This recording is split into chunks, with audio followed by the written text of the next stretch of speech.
I didn't change my lifestyle. It just changed where my money flows from.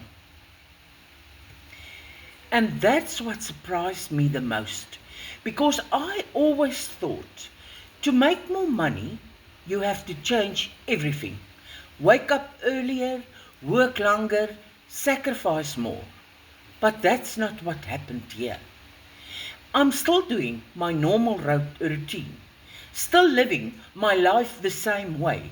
The only difference is I started paying attention to how income is created, not just working for it, but positioning for it.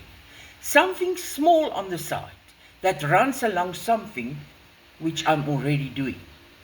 No big lifestyle shift, no pressure, just a different stream, following in the background over time. I'm still building, still learning, but it made me realize something. Sometimes it's not about changing your whole life, it's about changing the direction of your income. And once that shifts, everything else can follow. If you are interested, my friend, put a yes in my comment.